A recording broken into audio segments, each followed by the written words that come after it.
roar through the highways, and on we'll go.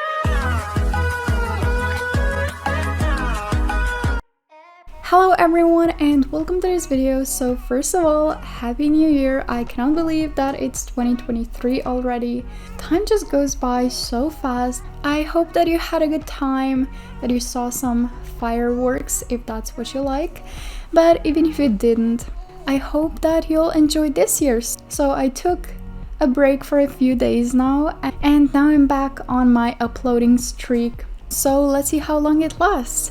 But as always, I hope you enjoyed this video, and if you do, make sure to subscribe, it really means a lot. And now let's get into it. For today, I thought that I would go over Star Civil's year in review, which they posted today. And they also posted kind of a rewind video on their Instagram, which also looks really nice. It basically just includes everything that Star Civil did this year. In the caption of the post, they said 2 recaps in one day. Suffice to say, we're not ready to let go of 2022 just yet. Let's have one last walk down the memory lane before really focusing on an exciting 2023. So here is the video.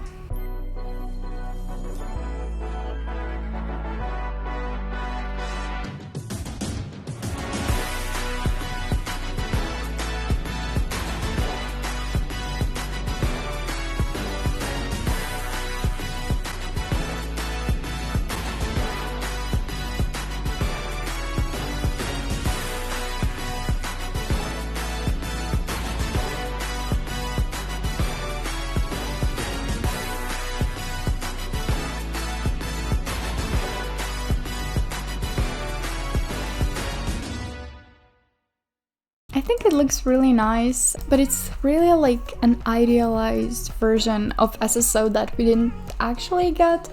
But I don't know, I mean I like the video. I think it's nice that they did it. So anyway, let's go on to Star Civil's 2022 year in review. It was written by Stacy Place, who is a game director. She also did an interview about some things that we're going to get in SSO in the future. So if you're interested in those things, I actually made a few videos and I am planning on making more videos. I took a break and I didn't have time to, do all of the others yet. But again, if you're interested, I'm gonna put the links to those videos in the description and in the upper right corner. So the article is actually like quite long, I would say.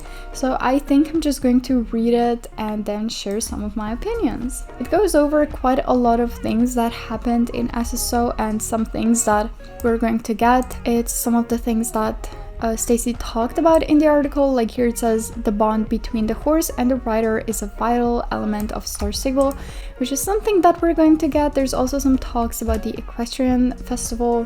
I also saw that we're going to get the Rainbow Festival and things like that. But anyway, let's just get on to the beginning of the article. With 2022 at a close, it's a perfect time to reflect on what we accomplished throughout the year and embrace the opportunities that lay ahead for 2023.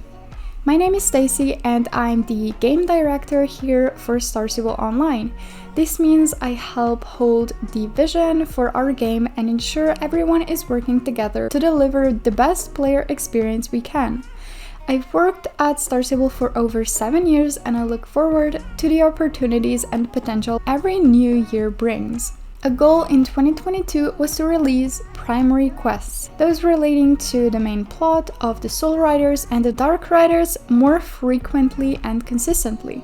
Now that a new witch and 3 of the 4 Dark Riders, our tiniest foe, is going through some additional iterations, are happily wreaking havoc, we can continue the story in many compelling ways. We even have new locations for exciting gameplay.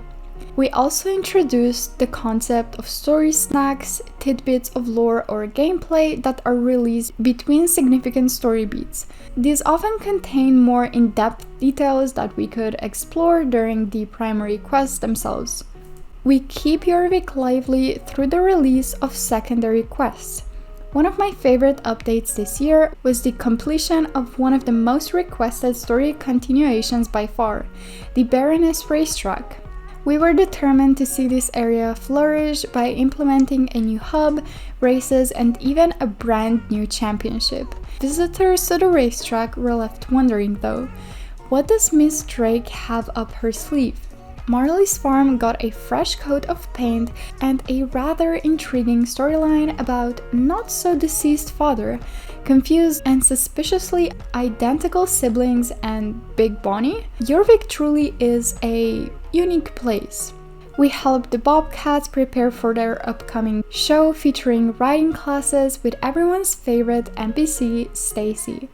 And of course, good old Herman finally made his journey home. It's the least we can do for him after leaving him stuck in that awful container for so long. 2022 was a spectacular year for horses and equestrians. The Appaloosa dazzled us at the start of the year, followed by the Welsh Pony, Burker, and Hanami. The Equestrian Festival escorted in beautiful variations, and then stepping in as my new favorite go-to horse, the Paso Fino, debuted this spring too. We also saw an updated Haflinger, Sedna, Proteus, and the Mighty Shire with a long overdue update. Hemera and Anthea popped up just before some of the new horse variations, and Galaxy jumped off the page of one of our latest books and landed in Jorvik. Laverna and Neymans stampeded their way into Halloween, and we were blown away by the love these two received. The Belgian Warmbloods, along with H&M's All In, followed shortly after, proving to be some of the most photogenic horses I've seen in a long time. Your photography skills truly shined with this horse. The graceful Tennessee Walkers waltzed in to round out this year. Winter brought two exceptionally unique horses, unlike any we've seen on Jorvik before. The Sylvan Unicorn with its glowing horn, and Catur with its soft coat of snow. The bond between the horse and the rider is a vital element of Star Stable. In fact, it is one of the game's main pillars, as I've called them. And we released the first in a series of new features meant to emphasize this area of the game more than we have previously. Horse personalization means you can change your horse's name directly in the horse details sheet and select the age and gender of every horse you own. While these details currently don't directly impact gameplay, they can directly impact your personal equestrian experience.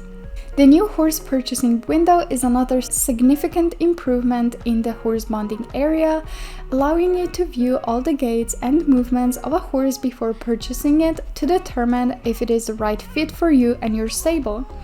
You can also personalize your new horse, purchase a new mane style, and choose to ride your horse right away in the new interface. This window allows us to condense the horses that exist in the world, which were starting to take up too much space, both physically in the world and in how they affect the game's performance.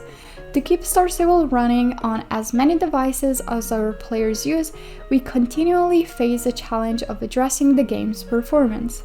A few other horse-related elements now have more structure and, in some cases, a proper schedule. We began the retirement process of our pre-Generation 3 horses. The Horses of Jorvik races continued on a bi-monthly cadence. This schedule will change slightly in 2023, and our magical horses rotate every single month. For magical horses, this alleviated the confusion around if they would be returning, so now you can be reassured that any of the magical horses will return in the rotation or during the following year's associated festival. And of course, we can't forget the eternal retrofitting process. We have detailed this more in the previous blog post, but we continue to retrofit our Generation 3 horses with all new types of tack. We appreciate your understanding that this is not as easy as simply fitting a horse with a new item. It is an exponentially more complicated depending on how many NPC versions of the horse exist in Jorvik. Speaking of horses, how about the new Equestrian Festival? 2022 was a great year for festivals overall. We made considerable progress in our journey to solidifying the festival framework, including getting the Equestrian Festival up and running as our primary festival in spring. The team and all of our players easily made this one of the year's highlights with so much hard work, love, and appreciation. The summer was slightly different this year than it will be next year, as we'll be reorganizing to create our primary summer festival in July. The Beach Festival laid an excellent foundation for this, and we hope to build on that concept to create something even more engaging in 2023. While the Midsummer Festival will not return, the Rainbow Festival will, along with the magical Rainbow Horse Contest winners. Going through all the entries was inspiring. Every single one made me so happy to see.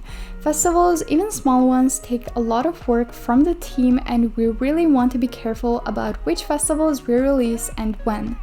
Creating this foundation and primary and secondary festivals that spreads over the year means we can put effort into things that matter most to players in each one.